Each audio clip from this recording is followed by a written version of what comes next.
Talk. Talk. Talk to me Tuesday.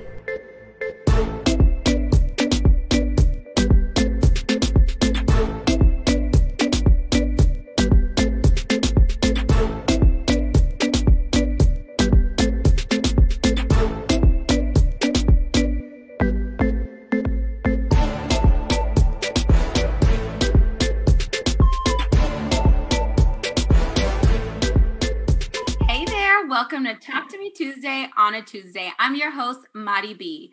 And this show is going to be a very special show. We are celebrating all month, which we are focusing on celebrating lesbian, gay, bisexual, and transgender plus people.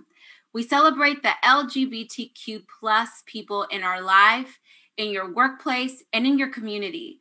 Support them by sending them a happy Pride Month message, inspire, motivate, and elevate the LGBTQ plus community. Let's look back at how far we came in our fight for equality and how far we still have to go. This is just the start. So today we have the honor of talking about Pride Month. And today we have the honor of welcoming attorney Karri Bertrand. Welcome. Hi, how are you? I'm great. It's such a pleasure to have you here to talk about your journey, your story, and also what you do for others in the LGBTQ plus community. I'm happy to talk about it with you. Yeah, so before we get started, I want to get to know a little bit about you. So we're excited to get to know you, but tell us a little bit about yourself. Well, I am from Dallas, Texas. I'm from this area. And I've lived in Texas my entire life, except for a few years. I lived in Utah for college, and I've been an attorney now for almost 3 years. And I specialize in family law with a particular focus on LGBT family law. Wow, that's great. And we're going to actually talk a little bit more about the LGBTQ plus law, what that means, what that looks like, all that good stuff, so we can help someone that's watching. But today we want to have a transparent conversation, an open and honest conversation about Pride Month in honor of the LGBTQIA plus community. It's not easy for everyone, and everyone's journey looks different. And in respect to their comfort, we want to kind of go as far as you're able to allow us to take, but also people that are watching may be able to learn from that. So I first want to start off with, what does this month mean to you? What does Pride Month mean? What does Pride Movement mean to you? So I was an English major in undergrad, so words and their meanings are important to me. And to me, the word pride is the opposite of shame. Pride Month, it's very important because it brings visibility and awareness and the promotion of affirming equality for everyone. And I think that that's really kind of what that word means to me. Yeah, no, I love that you said it's the opposite of shame, and being prideful, being strong, being confident. It's exactly that. And look, this movement has accomplished that. There's many worldwide. This is not just by state or nationwide. We're talking worldwide, where individuals have gotten the courage and the pride to walk, to wear their rainbow color flags, very proud. So in your opinion, what is this movement trying to do or accomplish, whether it's in the community or outside the community? I think it's just a continued effort towards equality and continuing to normalize things that people don't understand and bring awareness so that, there can be more acceptance for everyone who identifies as LGBTQI plus. And I left off the I. I knew I'd say the letters too fast. A lot of it has to do with education. Somebody sees a flag and doesn't know what it's about. Hopefully they'll ask someone a question. You have an opportunity to educate. So it's just a global movement to bring more awareness, I think, to the issue. Yeah, I think that's great. And look, we're going to try to educate the little bit that we do have in the show, but there's so many perspectives. There's so many stories. There's so many, each letter means and symbolizes something, and we're going to talk about that.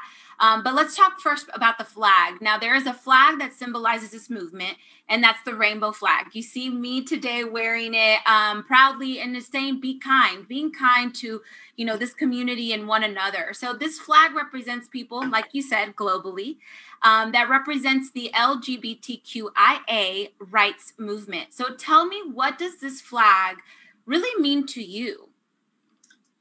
I mean, symbolism is always important. And every time you see a rainbow, whether it's the flag or somewhere else, it's kind of become a universal symbol of pride, which is fantastic, because I don't think anyone thinks of a rainbow in a negative connotation. It brings a very colorful, happy representation to pride in of itself. And so, especially around Pride Month, just seeing all of the rainbows everywhere, where it's crosswalks or flags being hung on people's homes or people putting stickers on their cars. It's just wonderful to have that colorful, symbolic, meaningful representation there.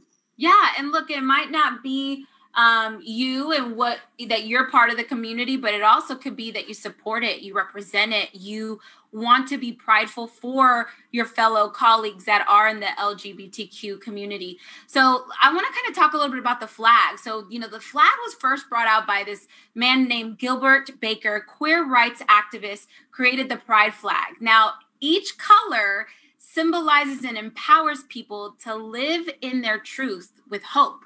And I kind of want to talk about that because each color has a significance. So red is the significance of life, orange for healing, yellow for sunlight, green for nature, indigo or that dark blue for harmony, violet for spirit, black for diversity, and brown for inclusivity. Some of those colors got added, the black and brown got added, and I think that's beautiful because, look, we're also celebrating this month is also Black Lives Matter, kind of celebrating the diversity. I think it's beautiful that you guys also put that into the flag because it's inclusive, right? So I kind of want to talk a little bit along with the flag. There's a lot of colors, yes, but like you said, the rainbow makes people happy and just, you don't have anything dark or negative associated with a rainbow ever. Since I was little, I don't ever remember that. So I also now want to tap into the letters, what they mean. So tell us it is getting longer, Karri, I will say that. But, with all due respect, if it's getting too long, you just put a plus sign and it is including those letters as well. So tell us, what does LGBTQIA stand for and why is it important to know the significance of this? So the L is for lesbian, the G is for gay, the B is for bisexual, the T is for transgender, the Q is for either queer or questioning, the I is for intersex, and the A has become to represent asexual, agender, or ally. So you kind of get the three meanings in there. And a lot of people still think that the Q means one thing or the other. But from what I can tell, just researching on the internet, a lot of people have just kind of lumped them all in there together to mean all of the things. Mm-hmm. Right. And look, I think this is very important because today, we're talking about your story, and your story resembles one of those letters, right? There's multiple stories that represent each one of those letters. And I think it's very important to talk, having those transparent conversations, if you can, with someone that represents each one of those letters and kind of getting to know their perspective a little bit better.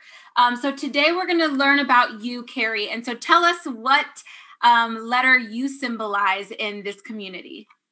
Well, interesting. I kind of like the Q letter. I like the queer umbrella because a lot of people would probably lump me into the gay or bisexual letters. But the great thing about being in the community is that you get to choose your letter. No one else gets that. Yeah. Just like you get to pick your own pronouns.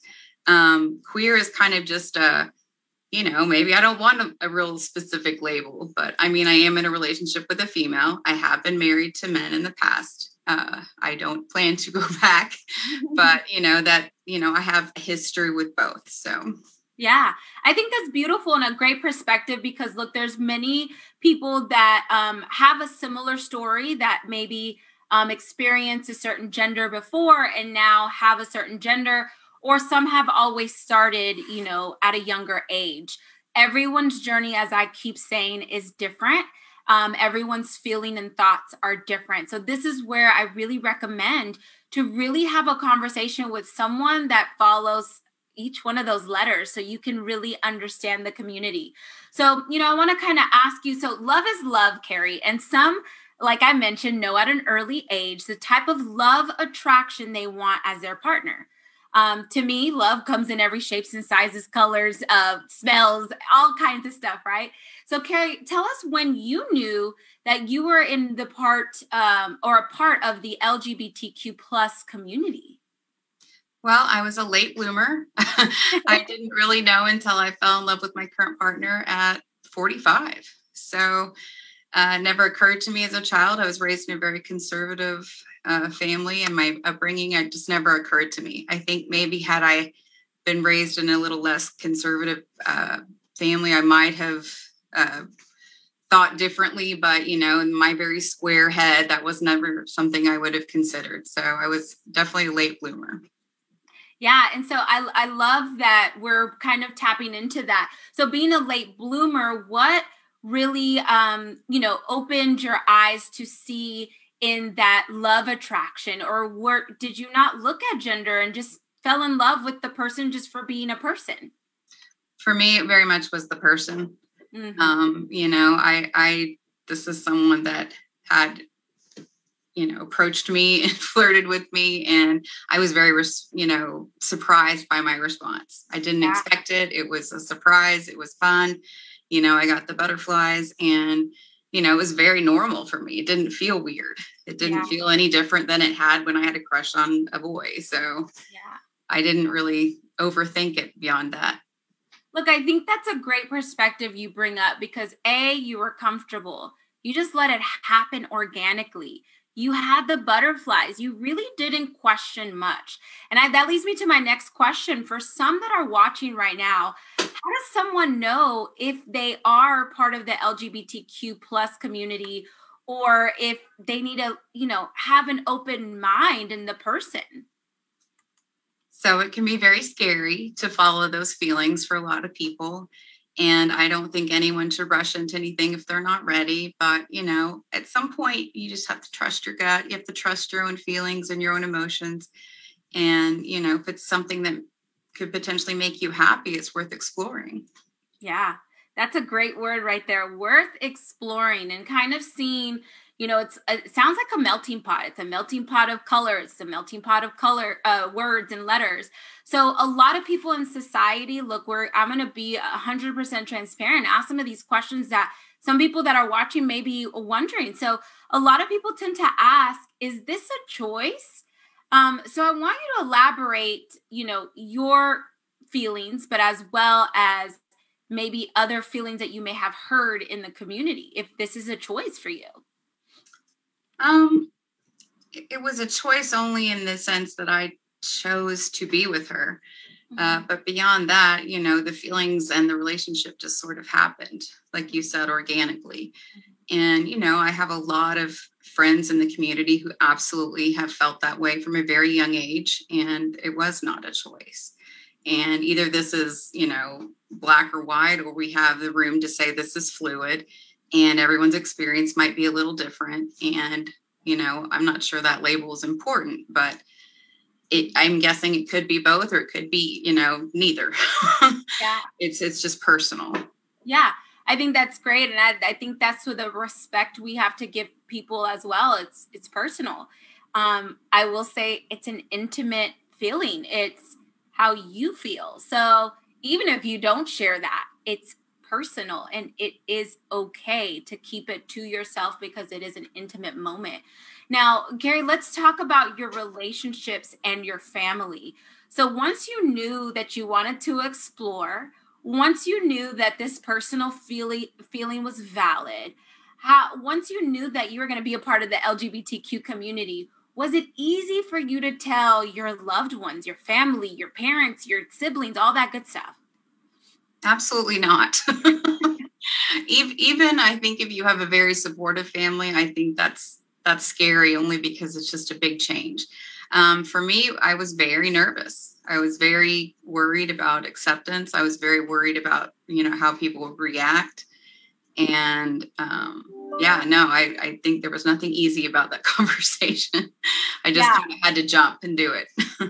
Look, and that's, you're not the only one, right? In this community, I think, I don't even know what the percentage is, but a lot feel like this. And I want to ask you your feelings and your thoughts. What were some of those thoughts that you contemplated and even fears you faced when, okay, I have to make this announcement again of a personal choice and an intimate moment, right? So what were some of those things you were contemplating that made you a little bit more hesitant to go tell your family?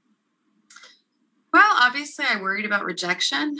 I worried that they wouldn't want to include me in family plans. I worried that people wouldn't understand or that I would be judged in some way. I already had a strained relationship with my mother, and I worried that this would make it worse. Mm-hmm. It just kind of brought up everything. In a lot of ways, though, because I was older and more sure of myself just as a human being and being an adult, it was easier for me to just kind of set some of that stuff aside and say, either people love you for who you are or they don't. I didn't really have to worry, like if I had been a teenager, if someone was going to kick me out of my house. I had my own house. So in a practical way, I had, some assurances that I knew these things weren't going to happen. I was still going to have a home to live in. I was still going to have, my son and my partner and my dogs and cats. Some people have that fear, like, hey, I could lose my home. I could be kicked out. So, and I was very grateful I didn't have those kind of ramifications from whatever I was going to tell my family. Look, you bring a great perspective because a lot of the young men and women are at a young age. Some of them are still in a high school level. Some of them are still in the college level, and they're still dependent of their family. And I want to kind of ask you, for those that are maybe watching, again, you were a little bit at a different age range to where you were like not confident, but you were in your zone. You were in your house. You were in your household. So what advice do you give on a younger person or the younger version of you that is scared to come out, but has probably a lot to lose? I think they need to seek the guidance probably of a mentor, someone who can maybe help guide them. I think there are some very practical consequences that could come from outing yourself to a family member that's not supportive, and, having another adult mentor figure involved in that process so that you have some support should there be a lot of backlash. I really worry about young kids and how they handle it, because it is very hard to know who you are in and of itself, but then to not have someone else affirm who you are and support who you are, it really just kind of sweeps the rug out from underneath you. Yeah.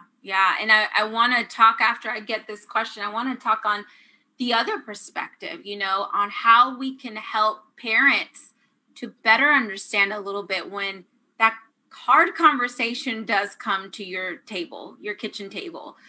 How can you be supporting while also trying to go through things yourself? I mean, just hearing it in both perspectives, I understand if a parent's scared as well. They don't know what's going to happen, right? But we got to help each other out on how to face this and make it a better situation to support the individual. So let's talk about your family. So when and how did you finally get to expose this to your family? Like, how long did it take you? All those details, kind of want to know on your family exposure. It probably didn't take me too long, because there was a holiday coming up and I wanted to be able to travel with her, and I wanted to go to my dad's house up in Colorado and spend Thanksgiving with her. So I had to tell him that I was bringing someone with me, and I had to tell him that I was bringing a female. Yeah. And that's kind of about all I said. And he was just like, oh. And, after that, he was cool. It wasn't really, he got it, and he would try to have conversations with me after that. But,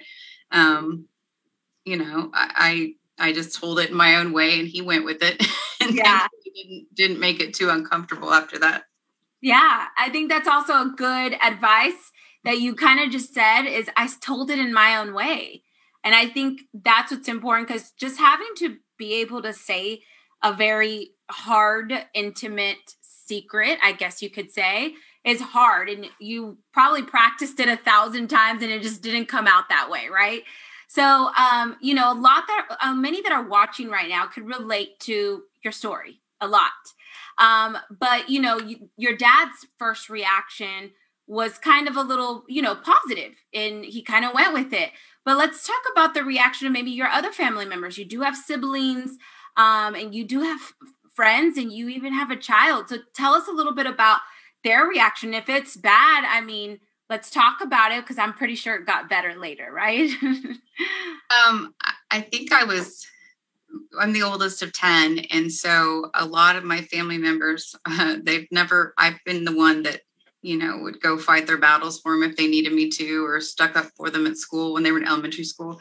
So, getting in my face and saying something negative would not have been smart as my younger siblings. So no one ever said really anything negative to my face. I have a feeling that some things were said behind my back. I don't know how negative it was. It may have just been more surprise or shock or, what happened to Karri? Like, what's going on with her? They couldn't quite figure it out. For whatever reason, my mom did not invite me and my partner to Christmas that year. And that really stung. And so, I think she was having a struggle dealing with it. And, we've never really talked about it because our relationship was already, kind of difficult to begin with. But like I said, nothing horrible was ever said to me. I just would notice, strange looks maybe, or, questioning faces. Yeah. More their actions when they're around me, or, but I worried that they would not want their kids to be around me or something weird like that. I haven't really seen a lot of that. Okay. And look, we're going to talk a little bit about your motherhood, but being a mother, what advice would you be able to give other mothers out there on how to deal with when your child maybe comes to you for the first time and they're coming out and contemplating their situation and being in the LGBTQ plus community? I think the most important job you have as a parent is to love your child unconditionally. And I think that no matter what they say to you, you have to kind of approach it in that way. Like, I love this kid. This is my child, and I love him or her. And beyond that, it has to be a path of support, education, understanding. Just like, the young kids should have a mentor or someone to talk to, the parents should too. Go find another parent support group or another parent who's gone through something similar so that you have the right things to say and you don't say things that hurt your child and you don't say things that aren't affirming or supportive, because that child really needs the unconditional love. Yeah, no, I think that's great advice. We all can, take that advice on getting a mentor, someone that has been down that path, whichever the situation is. I think it helps as a good word of advice universally. So I want to kind of ask you, you're very, very empowering. Just talking to you, your story, and just even before the show started, you're just very empowering. So how were you able to empower yourself after this time and then turn around and keep empowering others and have a voice for many that are out there? I think a lot of what motivates me and drives me to want to help people in the community in particular is the fact that I did have the ability to come out later in life, and when I was more secure in who I am, and I never really had to go through a lot of the struggles that a lot of people have had to go through where they weren't accepted or they weren't supported. By the time I was telling anyone what my decision was, I was just like, hey, this is who I am. It's my decision. I didn't really have to worry. A lot of people don't have, a champion or anyone out there to support them or help them.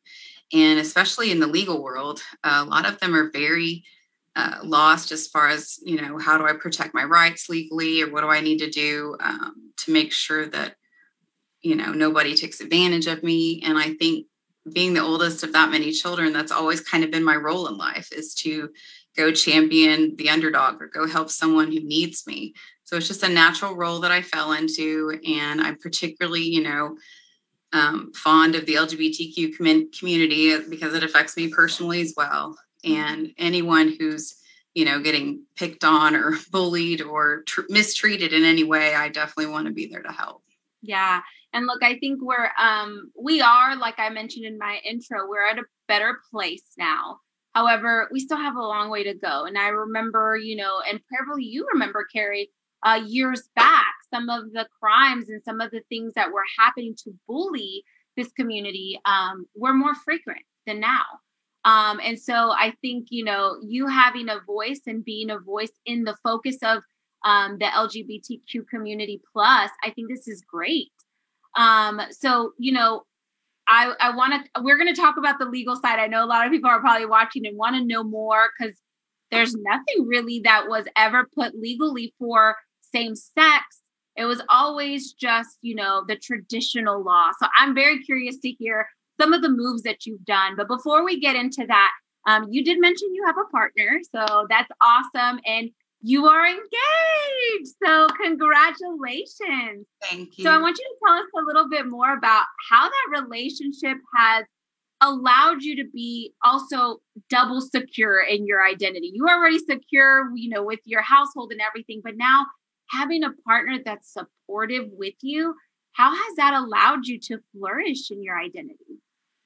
So I think it's been great because she's also very supportive of the community and wants to be involved in doing things to help the community. We're both on the steering committee for Equality Texas and get involved in their events and fundraising for Equality Texas, who does a lot for Texans on the legislative side.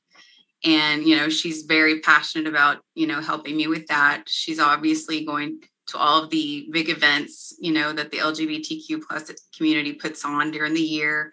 And, wants that visibility and to be seen with me at those events to, make sure people know that we support these things. That's awesome. So I'm assuming she's also an attorney. She's not. She's a realtor. Oh, a realtor. Okay. That's awesome. But no, that's great. Look, that you guys are supporting each other. A relationship is about love and support to each other. So I want you to kind of tell us, I kind of hear how you support not just each other, but yourselves, your relationship, but how that then turns into showing others on how to support their situation and, how to support others in similar situations as well. Well, I mean, we actively recruit other people to come help us on different committees and to become part of different organizations. I think when you have the ability to help others and, other people, you see other people who also have that ability, you should pull them in and you should have them also join you in that fight. And just bring more awareness to as many people as you can. So yeah, we recruit our friends, we get our other ally neighbors and friends to jump on board and help with these efforts as well. That's awesome. Always want to have a seat at the table, right? You can make a difference when you have a seat at the table. So now, like we mentioned earlier, you are a mother. And I want you to kind of tell us a little bit about your journey as a mother. But we have seen a lot of LGBTQ plus families flourish. So I want to ask, what are your thoughts about kids? However, you had a child before you even went into the LGBTQ community.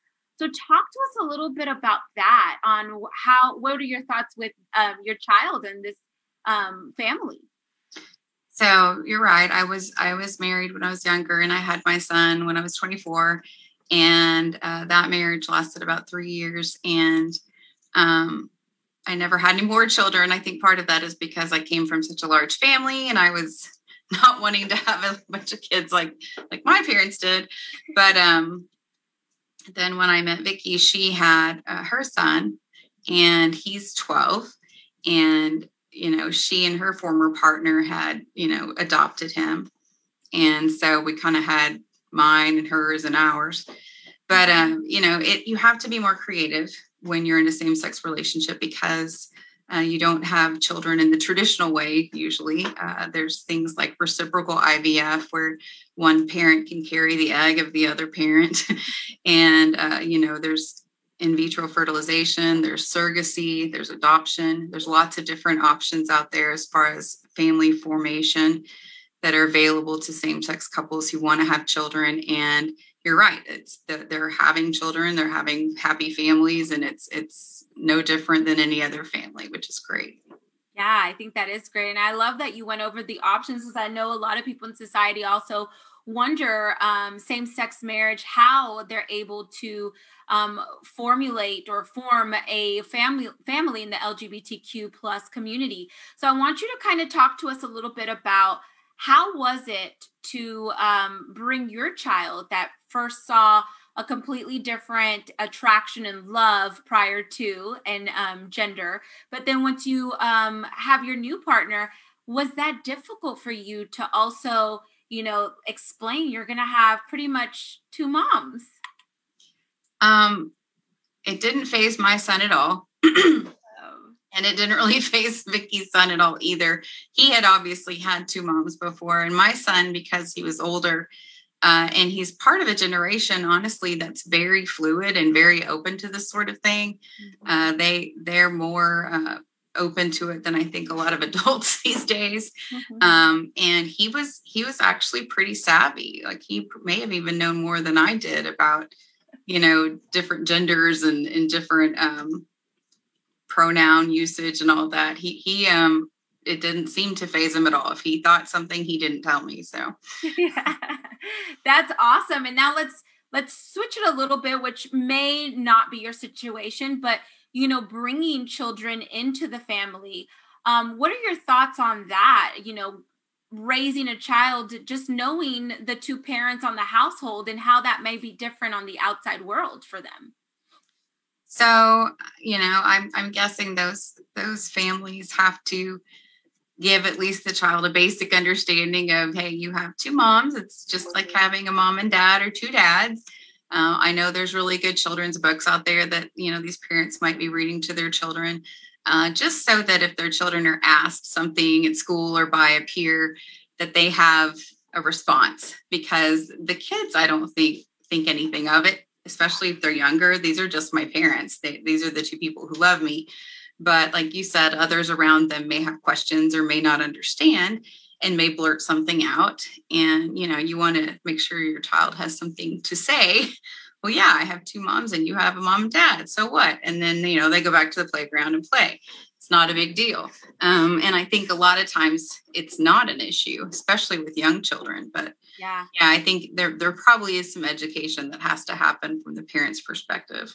Like you just said, you're almost teaching children at a young age to advocate, kind of what you do for, your profession. But, kids do have zero filter and they do say the darnest things, right? So other kids do have to be able to have a good, I don't want to say comeback, but, a good, some type of feedback to give other kids, to where it's not a big deal, go back and play, right? So I think that's also huge. So in your opinion, what are some pros and cons that are faced in the LGBTQ plus families with children? Now, this could be from the child side all the way to the parent side.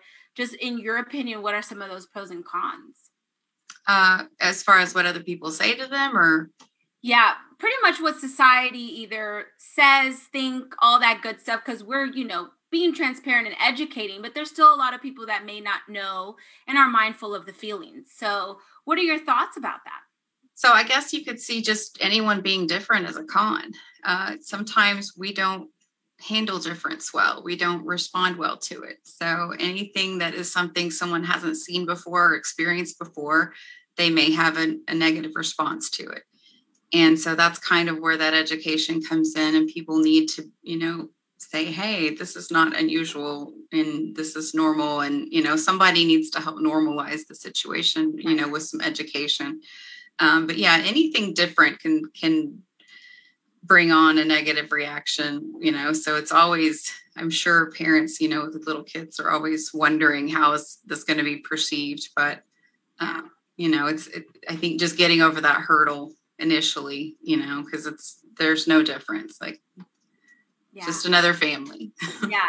And I think it's great. Look, I want to ask you, have you ever had these type of transparent conversations with either some of your neighbors or even some of your colleagues that, besides me asking you the questions right now, right? But, them also being curious to where they can understand a little bit better the LGBTQ plus families?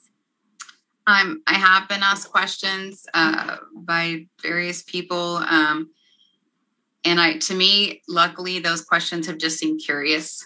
They haven't really been, offended or upset. They genuinely want to know. And I think that's the one thing that we have to be careful of if we're fielding questions like this is people may just have questions. They may not mean anything by it. They may not want to offend you or hurt your feelings. It's literally just something new they don't know anything about, and they just have questions. So, being open to answering people's questions, which, is your opportunity to educate them. So, the more open you are to the questions, the more open they will be to the information.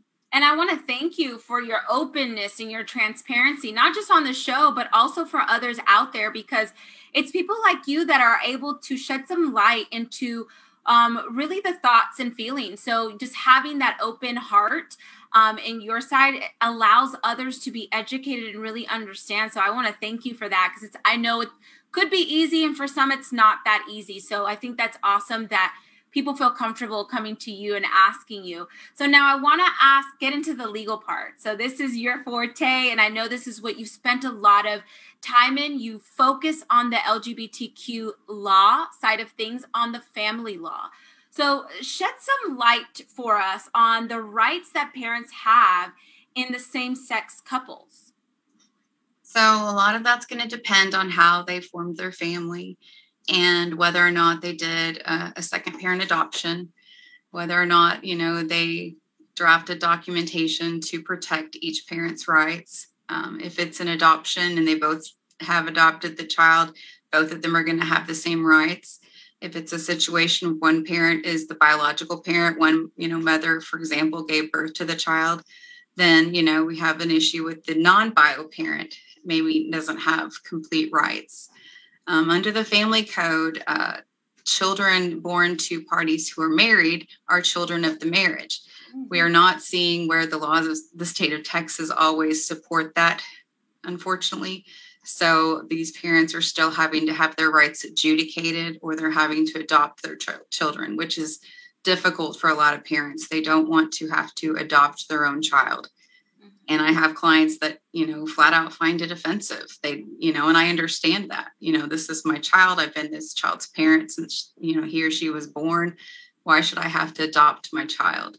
So we have some work to do on the laws. We have some work to do as far as parentage rights and those types of things are concerned with relation to the non-bio parents. And, some of the recent case law hasn't been extremely favorable in that direction, but we're all still in the trenches. We're still working on it. And we're still willing to fight and file the appeals and get those parents their rights. That's awesome that you're fighting for what's right, especially in our community, LGBTQ+. Now, I want to ask kind of what you were shedding some light on those rights on the parents. Is this state level law, or is it federal law, or could this be a combination of both? Excuse me. The laws that I'm specifically referencing are the state of Texas.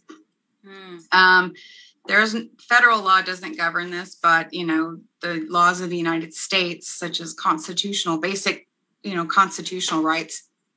do come into play and do affect how the states apply laws. So you have, the United States Constitution and United States law as an overarching theme, but the states have individual legislation, and that comes out of, the legislature of the Texas government.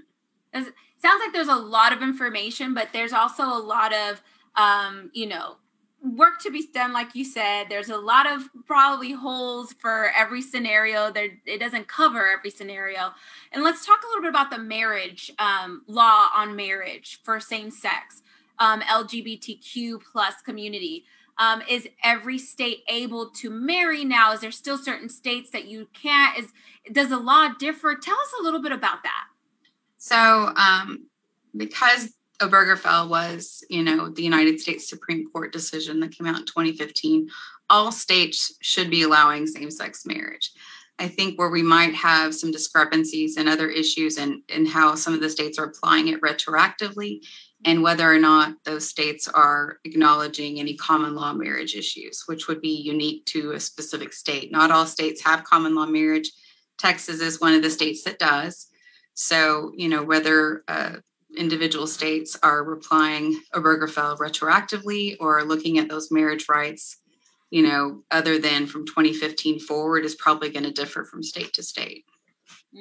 Okay. This is all great information. And I know if someone that's watching right now needs a little bit more information, everyone's process and story is different. So I'm pretty sure you get to really talk to the client and see what you're able to do depending on their story. So going back to the rights of the parents, and I know I can hear that this could be frustrating, especially you have been a parent of a child since they were born.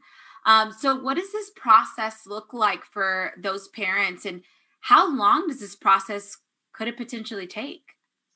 So depending on whether they're pursuing a second parent adoption or they're pursuing adjudication, it's going to differ. But typically you would file a lawsuit, and whether it's a petition for adoption or a suit affecting the parent-child relationship, you would be asking the court to, confirm your parentage to that child and either order that you've adopted that child or order that you are that child's parent. Mm-hmm. And different counties and different areas of the state are going to take a little bit longer. Part of the adoption process is an adoption evaluation, so that could take a little bit of time as well. The parent who's adopting has to submit a criminal background check, and so you have to wait for that to process. They do the fingerprinting and everything. And then there's a home visit and all that with the adoption evaluation, and then you just finalize the order. With an adjudication, it's similar. You would have a period of time where, a party could oppose the adjudication. You might have to serve the other parent, and then you would have a judge, adjudicate the parentage at a final hearing. Wow. Okay, so again, the process looks different for everyone's situation. So if you guys have any questions getting with Karri, I know we're going to put your information here in the comment section, because there's always a need for an attorney like yourself to have a voice for the LGBTQ community. So this is beautiful insights and amazing to hear your thoughts and your story. And I keep saying thank you, but thank you for allowing us to get transparent with you with your law of attraction. But speaking of law, you are an attorney that is literally specializing in the LGBTQ community. And you are good at what you do. And just this morning, you are doing a whole bunch of stuff. So we are very thankful to have you on the show today. So let's talk a little bit about your job and your profession. So do they support you and what you stand for in the community, focusing on LGBTQ plus community? I'm very fortunate to have an extremely supportive firm. Both the senior partner and the managing partner are extremely supportive. We are Ruby sponsors at Black Tie Dinner, which is coming up in November, which, our whole firm put its name on that event. We also have two other attorneys that are in the community who work with me on specializing in LGBTQ family law. The senior partner, Ms. O'Neil, she is very involved with me on the appellate side of LGBTQ cases. So when someone has a bad result at the trial court level, we're able to take those cases up to the Court of Appeals or to the Texas Supreme Court as needed. Mm-hmm. And she's very dedicated to fighting for those rights for LGBTQ plus clients. Absolutely. Wow, that is support right there. And it's very inspiring to hear that I am seeing more individuals in certain professions, but we're speaking about attorneys here that are being supported by their profession, their career, their law firm. I'm seeing more and more lawyers that are also able to speak and be prideful. Now, I do want to talk a little bit about, the truth of the matter. The legal field is a very traditional field and could be stuffy at times. Let's just be honest on some of the colleagues that we have in the traditionalisms. So how do your colleagues or even some of the people that you network with support or maybe even don't support your lifestyle? So one of the things that surprised me when I first became licensed was that the Dallas LGBT bar, and I don't know if Houston has something similar, the Dallas LGBT bar, not all of the lawyers that I knew were in the community were members. And I'm like, how could you not be a member of your own bar association? Mm-hmm. So you're right. I think there is some hesitation. I think some of these lawyers thought that the organization maybe wasn't that great or wasn't doing a really, bang up job. So we've really tried to focus on rising to the level that we should be at and really reaching out to more lawyers and bringing them into the bar association and making sure that they join and making sure that we're representing their needs in the legal field so that more attorneys will want to work on these types of cases and will want to join and be part of, working towards more equality. That's awesome. I think, look, if there's any attorneys out there that are working in this field, I think that would be also great to reach out to Karri and just kind of hearing a little bit more of the legal insights on the specific and the focus of LGBTQ community. So have you received, Karri, just being honest and transparent, have you received any bad reactions or anything negative from other attorneys in the industry once they find out that you're in the LGBTQ plus community? I personally have not yet. I welcome anyone who has criticism or wants to say something to me. I'm happy to have a conversation. I don't have anything to hide, and they're welcome to express whatever they want to. But I'm fortunate that no one has really brought that to my attention or had any problems with what I do in my practice. And let's keep it that way, right? Right. I mean, look, constructive criticism is always good, but whenever you're making a very, again, intimate and personal decision, I think that's something that we have to be mindful, be kind, and be mindful of everyone's feelings. So hopefully, we're at the time now when there's not much. There's still going to be some hatred and some negative reactions out there, but hopefully not as bad as it used to be back a couple years back. So look, it's super inspiring, Karri, to see you in the legal community, not only standing up for your clients, but stand up for the movements that involve your social identities and sexualities. You give a voice and embrace the commonalities and the differences amongst people. And I think that's amazing, beyond amazing. So I would like to always end our show with asking our guests, if you had to give someone that is watching right now some form of anything we've talked about today of advice on how to deal with their sexuality in the LGBTQ plus community, or how to have the courage to tell their family anything, what would you advise them? I would tell them that you're not alone. There are those of us out here who are willing to support you and help you. And you just have to reach out and find us because, you're not alone. There is someone out there who has gone through what you're going through and will give you an ear and will give you advice and will support you. I think you can feel very alone and it can feel like nobody understands, but I promise you, you're not. Yeah, no, I think that's great advice. And look, this show has been very inspiring, very uplifting. You have definitely said all these answers with such pride. And it doesn't have to be hard. It could always be, a little bit lighter, because just like the rainbow gives you sunshine, I think that's awesome that you can look at it that way as well. So Karri, it is such a pleasure to have you on our show today. And I just want to thank you over and over again for allowing us to tap into your life, and you just being open and honest and transparent, because we can help someone that's watching as well. So thank you for being on today's show. You are very welcome. And thank you for having me. I appreciate it. Yes. And look, for those of you guys that are watching, if you want to reach out to Karri for multiple reasons, for just getting a little bit more insight on how to handle something, maybe being a little bit of a mentor if she's able to, or even the legal questions in regards to the specific LGBTQ plus community. Her information's on the screen, so please be sure to reach out. She has such an open, transparent, and beautiful heart that is just willing to help anyone. So seek that person out there. Seek that person that's able to speak for you and to guide you through something that could seem scary, but you just know in your heart that is right. So I want to thank you guys for watching Talk to Me Tuesday, and I want to thank you even more for sharing it. The more we share it, the more we get to educate those that are out there. So thank you for tuning in to Talk to Me Tuesday on a Tuesday. I'm your host, Mari B. Till next time.